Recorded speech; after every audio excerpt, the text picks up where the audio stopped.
E aí, meus amigos, tudo bem? Como vocês estão? Stormer na área. Meu nome é Alexandre Volvax, opero no mercado desde 1998. O assunto do nosso vídeo hoje é um assunto bastante interessante, é um assunto sobre macroeconomia e quais são as perspectivas para o ano que está iniciando 2025. Eu acho que o momento atual que nós vivemos no país é um momento bastante importante para que a gente discuta todas as relações macroeconômicas e econômicas que existem e o que acaba movimentando o mercado financeiro de uma maneira geral. Primeiro, eu quero fazer uma retrospectiva. O Pedro Malan, no livro dele em que ele fala sobre um projeto de Brasil, ele tem uma frase bastante interessante que ele diz que o Brasil, basicamente, ele esquece o que aconteceu com ele a cada 14 anos e ele precisa reaprender tudo o que ele viu nesse período. Então, de 14 em 14 anos, tem um reset na memória brasileira. E o brasileiro, então, esquece e aí simplesmente retomamos os mesmos erros que a gente cometeu no passado. Eu acho uma frase interessante, é uma frase verdadeira de fato. Mas deixa eu voltar então um pouco no tempo para a gente entender o que está acontecendo nesse momento. Quando nós tínhamos uma hiperinflação, estamos falando dos anos de 80, 81, 82, 84, 85, 90 também, especialmente nos anos do presidente Sarney, nós tínhamos uma inflação de 80% ao mês. Essa inflação exagerada e elevada fez com que as pessoas acreditassem que o problema da inflação era a alta dos preços. E automaticamente começou a se colocar a culpa da inflação na alta dos preços. E qual que é o problema disso? O problema disso é que quando tu coloca a culpa da inflação na alta dos preços, de um modo indireto, você larga a culpa disso no empresário, porque afinal de contas é o empresário quem está elevando os preços. E em verdade, o problema da inflação não é a alta dos preços. O problema da inflação é simplesmente o fato de que ela acontece no momento em que o poder de compra do seu dinheiro sumiu.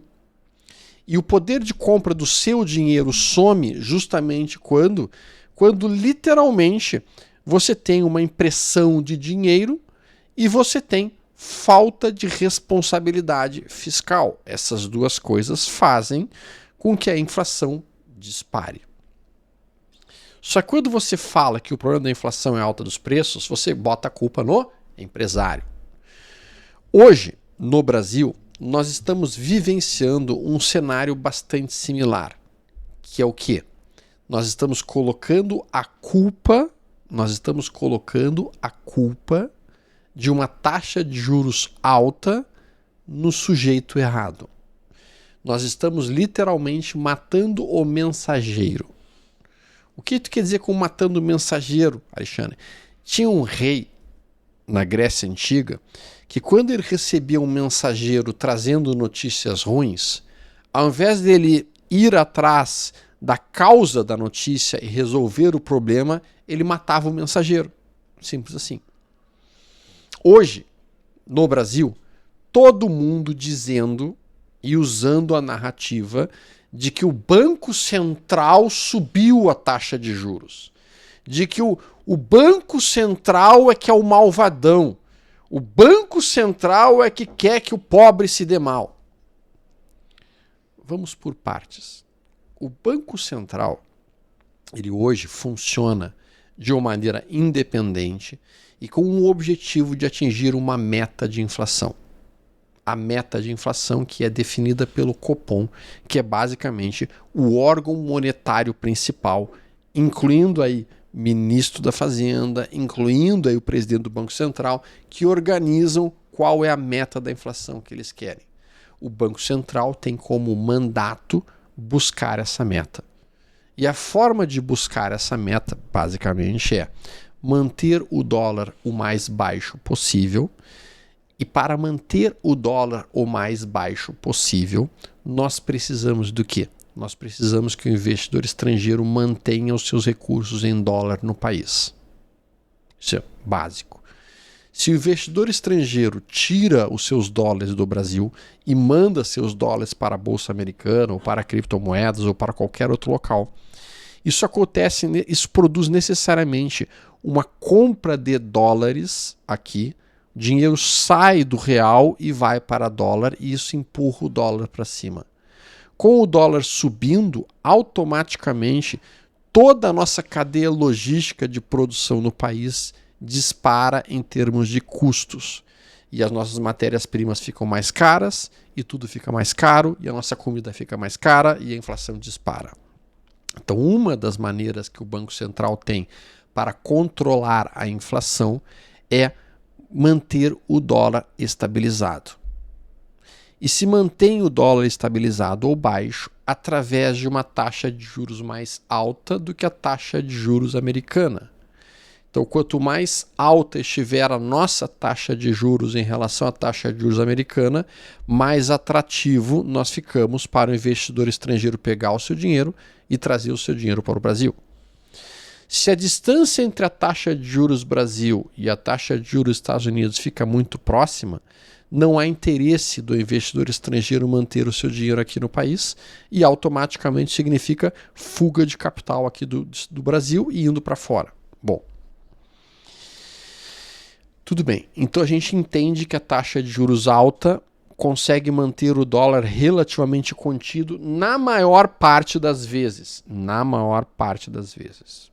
O problema é que quando você tem realmente um desequilíbrio fiscal, e sim, nós estamos com desequilíbrio fiscal, nós estamos gastando muito mais do que nós arrecadamos, mesmo com a elevação dos impostos que aconteceram nos últimos 2 anos, mesmo com o retorno do DPVAT, mesmo com o retorno de uma série de impostos que nós estamos vendo, contribuição sindical, uma série de coisas que estão realmente causando, mesmo com o IVA mais alto do mundo sendo aprovado, sim, foi aprovado agora, o IVA mais alto do mundo, nós continuamos gastando mais do que nós arrecadamos no país. Nosso déficit fiscal continua extremamente alto. Pior, com as nossas estatais começando a apresentar resultados negativos, prejuízos, nos últimos 1 ano e meio. Então isto faz com que o investidor estrangeiro comece a pensar, cara, não quero deixar meu dinheiro aqui não no Brasil. Para piorar a situação, as incertezas jurídicas, que também produzem um cenário muito preocupante, fazem com que o investidor estrangeiro comece a pensar em sair fora do Brasil. E para completar esse cenário, o próprio brasileiro médio tem pensado em mandar seu dinheiro para fora do Brasil, dolarizando isso, ou transformando em criptos ou em dólar. Então isso tudo faz com que o dólar seja pressionado para cima, isso faz com que a nossa inflação seja pressionada para cima, e isso faz com que especificamente aconteça. Isso faz com que o Banco Central seja obrigado, ele não é nem porque ele quer, ele é obrigado a manter a taxa de juros mais alta, tentando retrair a economia, tentando conter a economia que está aquecida, sim.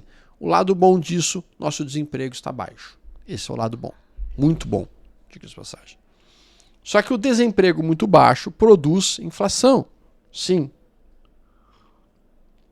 O desemprego baixo produz a inflação. Sim.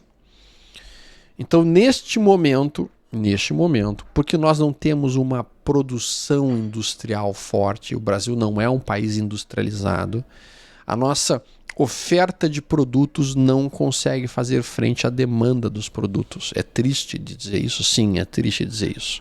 Nosso país não tem indústria. Há mais de 30 anos, nós estamos desconstruindo a indústria nacional. Há mais de 35 anos. Estamos sendo desindustrializados. Então, nós temos um país onde a nossa taxa de juros está lá sendo jogada, juros futuros, lá para a faixa de 14%, 15%. Com o dólar explodindo e rompendo o topo acima de 6, rompendo 6,15, podendo ir para 6,30, quiçá 7. Investidor estrangeiro se afastando e mandando seus recursos para Bolsa Americana, para criptomoedas ou para outros países emergentes. Com um déficit fiscal descontrolado, Não está controlado, apesar do governo afirmar que ele está se preocupando com o déficit fiscal. Ele não está. Nós não podemos negar os fatos. O que eu estou falando não é uma opinião, é um fato. Nós estamos com um déficit fiscal brutal. Nós estamos com uma carga tributária brutal. Ou vocês acham que a gente está pagando pouco imposto? Não, nós não estamos pagando pouco imposto. Isso é completamente oposto ao que nós estamos vendo de outros países que estão reduzindo seus impostos. A Argentina aqui do lado, reduzindo 90% dos impostos. Isso tudo por quê? Porque o governo está gastando muito. É óbvio que o governo está gastando muito com um propósito, diminuir o desemprego. No momento que tu gasta muito e tu aumenta teus gastos públicos, você consegue com isso dar uma aquecida na economia do país. Essa aquecida, infelizmente, ela não é duradoura, porque tu não consegue manter esse ritmo por muito tempo. Isso é apenas um movimento em que tu dá um remédio para baixar a febre, aquilo baixa a febre, a pessoa se sente melhor, mas não combate a infecção. Não combate a infecção. Apenas diminui a febre momentaneamente. E o cenário agora tende a ficar um pouco mais complicado porque nós estamos entrando numa época de inverno no hemisfério norte que faz com que o preço do petróleo suba. O preço do petróleo subindo também dá um certo combustível para a inflação. Tudo isso para mostrar que, infelizmente, nós estamos com um cenário geopolítico externo que não é favorável para o país, não é favorável para as nossas balanços, para o nosso balanço. Tá? Isso tende a produzir uma apreciação do dólar frente ao real. Com a nossa taxa de juros explodir, cara, honestamente, taxa de juros em 14,15, com dólar em 6,15, 6,20, isso é muito preocupante. Isso é muito preocupante, por uma série de motivos.